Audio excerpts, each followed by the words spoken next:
Veep for itself had a lot of improv. This was very different, but at least it didn't have the improv necessarily on set, but definitely in the creation of it. They were really open to my ideas and just questions and all that. And many times, as you know, being in this business, you don't necessarily have that back and forth. People can be, they don't necessarily want it. And I'm always grateful when somebody's very open to that.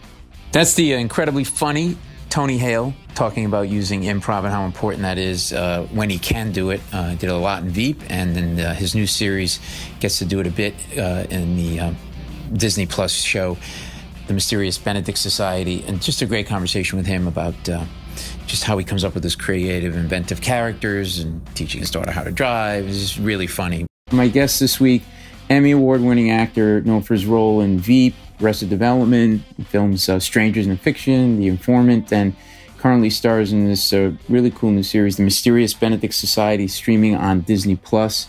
Really great comedic actor who always just blows me away with, I'm like, where the hell did he get that? It's Tony Hale. Nice to have you on the show. Thank you for having me. Absolutely. Thank you for having me. Yeah. I just always really admired your work because it's you just seem to find things in characters that always surprise me in a really great way, and a sign of a true artist. So I'm a big fan. But that just shows how it just comes from so much brokenness. We're both just very broken human Yes, beings. we are. We are. It's just a lot of just, please hug me. It's, as a comic, like you'll stand there and you're killing, and then there's like two people not laughing, and your whole time you're like, why aren't those two people laughing? I know, but it will be our mission to make them laugh because our whole identity is based in it. It really is. And then it's a lot better for our spouses if it happens, then we don't have to depend on them for extra love and support. And no, you're really funny. You really are. No, I'm not. Anyway, sorry. I didn't mean to turn this, your session and this into a therapy session. So there's a really cool, something really different for you, I would imagine, but it's really cool. It's based on this young adult book series by Trenton Lee Stewart. It's the story of 4 orphans with some unique skills, which I'd love you to talk about a little bit. And also, but they end up at this boarding school and sort of have with your character, and explain people who your character is and your role in this. Yeah. So I play Mr. Benedict, who is this really affable benefactor there's something called the emergency happening in the world, and it's sending everybody into a place of panic. And I bring these kids together, to your point, that had very specific abilities and gifts, and to find the source of the emergency. And these kids, they don't have the superpowers and the magical powers, but their superpower is their intellect, their creativity, and their empathy. And I kind of, especially after the year we all had, I feel like those are superpowers. Yeah. But what's cool is the source, come to find out, is coming from my twin brother, Curtin. And I get to play him too. So I get to play twins, which is really fun and challenging. And so that's cool. Is he evil? He's the evil twin? I would say misunderstood. I don't know if I think he's, I'm not going to put him in the evil category. Okay. Right. He's had a traumatic life. Okay. Let's say that. Yeah. So he's not a Republican yet. So let me ask you, I mean, how collaborative are you allowed to be in this particular series with the creators in terms of the character and what you bring to it? Because, sometimes it's the script and it's the script, don't improvise. This is the character, it's fully developed. Sometimes it's you start to get involved in that part of the creative process. Were you allowed to bring some of your own thoughts and attributes for the character, both in terms of the character development and in terms of actual lines or improvisation or any of that? I was really grateful because Phil Hay and Matt Manfredi, who wrote the scripts, it's just been a real collaboration because we were actually I was in Vancouver shooting this for 5.5 months and I couldn't come back home. And so I was so grateful to not only have the gig, but to have the focus, to be able to work with the writers so much and work and just have so much back and forth and because it really took up so much time. Because without that, I think I'd just be like oh my gosh, I'm away from my family. It was already hard enough. Right. So it was real. I mean, Veep for itself had a lot of improv. This was very different, but at least it didn't have the improv necessarily on set, but definitely in the creation of it, they were really open to my ideas and just questions and all that. And many times, as you know, being in this business, you don't necessarily have that back and forth. People can be, they don't necessarily want it. And I'm always grateful when somebody's very open to that. Yeah. I mean, I was a writer on The Daily Show for a long time. And I know that like if John, even one of my jokes made on air and then he like improvised the joke, I'd start throwing stuff against the wall in my office. You know, what do I know, right? Like you just get so wedded to every word. So I understand that side of it. But this being geared toward, you know, kids as well as adults, I guess, did you have some comedic instincts that were maybe a little too adult / edgy that you couldn't bring to this? Yeah, I mean, the Veep vocabulary wasn't welcome, that's for sure. Really? What the fuck? Come on, man. Seriously? Exactly. I mean, there were some pretty creative insults on that show. I gotta admit. Yeah. But it was definitely like, what I loved is they were really open, because Kristen Shaw's on the show too. And she's super funny. Yeah, she's a friend. She's really great. Yeah. Yeah. Oh yeah, she's great. And so we were kind of together a lot in the show. And so it was nice to be able to just throw stuff out there and be like, all right, what if there's a little more back and forth between Kristen and I, and we make this a moment? It was very similar to, you know, with Julia on Veep, where everything was written when we got to set, pretty much. But then with the physicality, we could come up with stuff. So it was like Julia could be like, all right, I think I'm going to drop my coat here. You try to catch it.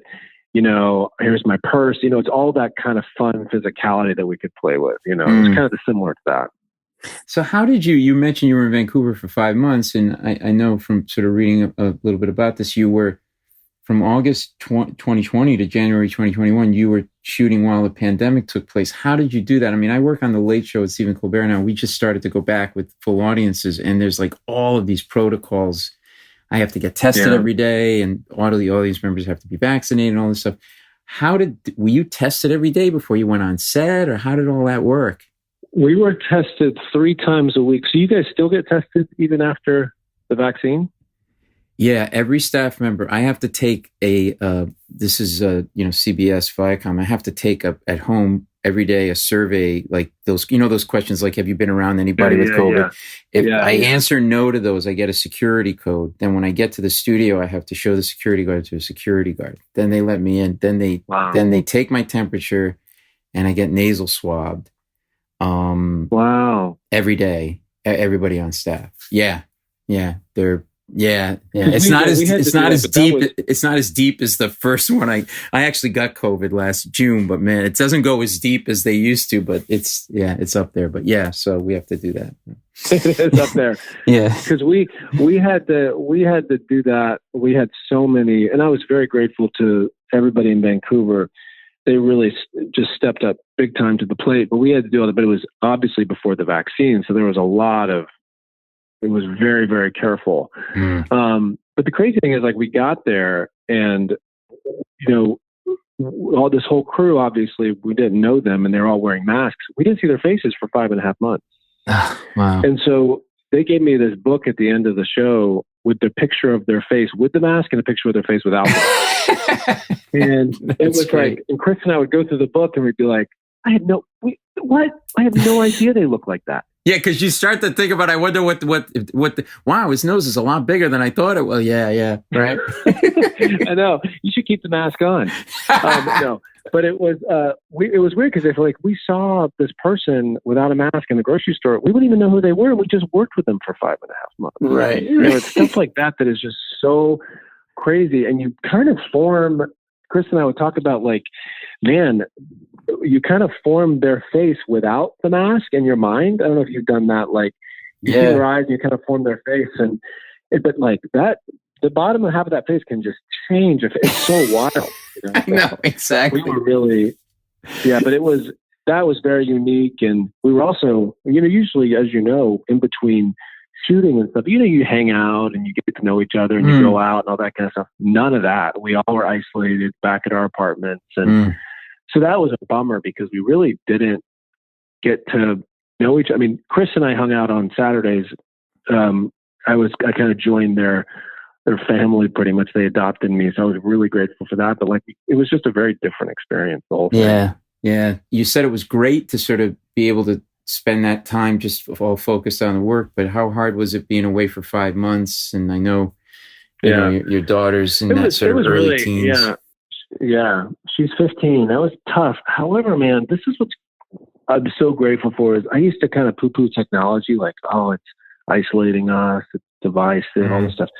Man, saved my ass during the COVID because we would FaceTime twice a day with my daughter and my wife. And it was not easy transitions back and forth are never easy, but it made it a lot easier having had connected so much face-to-face for that 5.5 months. Cause I had like Max Headroom moments where it was like my face on a computer while they're eating dinner.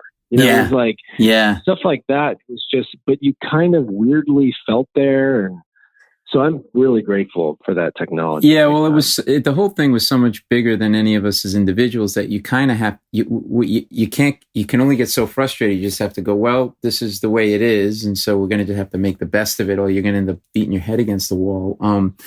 Did you, by the way, you studied journalism and communication in school. Did you ever have serious thoughts about going into journalism? I'm not suggesting that you should have based on your acting ability. I'm just asking. What if you're like, Tony, I just want to let you know, you might want to consider researching that a little bit. Yeah. Look at that Jim Sciutto. He does a good job on CNN. You could be like him. You can detach from your emotions and talk to a camera. I did like it, but I don't know. I was more in the advertising side of the journalism, mass communication, because I kind of like branding. I thought it was fun kind of coming up with slogans. Right. I never really was into the hard news, like getting the story. That I just didn't. Yeah. Also, it was just a lot. It was really heavy. However, this is what's crazy, not crazy, but one thing journalism really taught me was when you're writing a story, you just cut out the fat. You got to go through and just like cut out the fat. It's like, where's the point? What's the point? What's the point? And now when I look through scripts and write scripts and edit scripts, it's always like not necessary. Cut the fat. Like, get to the point. There's so much fluff. Yeah. And like, what's the joke? Where's the story? How is this moving? And that really trained my mind big time. That's great. And did you did your daughter? I know she's starting to drive or about to drive. I was reading something. Yeah, she's starting to drive. I was really hoping that she would not want to drive. I was genuinely hoping that she did not want to drive. I just wanted to. I wouldn't mind. I would have put like my whole safety. I mean, all my money into like Uber and Lyft just to like. No, here's what you tell her. You just have her live in a bubble in the sense that you tell her the pandemic is still happening. There's no need to drive. There's nowhere to go. And if you could keep that going for about 10 or 15 years. Exactly. And she's really excited about it. She's doing the whole driver's test. And I'm like, and I do really trust her. It's everybody else. I mean, like when I drive in, I consider myself a pretty good driver, but it's half of it, if not 75% of it, is defensive driving. Yes. Just like what's coming at you. Yeah. And that's my biggest fear is I'm just like, oh God, just cover her. Cause that's what scares me. I know. My son's a little bit older and I've been through it. And you just, it's like after the first year, you start to be better with it. It's definitely like, cause I know I'm one of those guys that would drive with my knee while I was eating a hamburger. So it's like, I can't like, who am I to judge? Right. But like, well, listen, like I said, I'm not to be too much of a fanboy, but your work is terrific, and I'm really excited to see this. Mysterious Benedict Society is streaming on Disney Plus, or you can see Tony driving down the road screaming at his daughter while he's trying to teach her how to drive. So he can, or just popping pills. Yeah, exactly. Tony Hale, it's great to have you on, man. We'll do this again soon. Thanks, man. All right, there you go. Terrific, Tony Hale.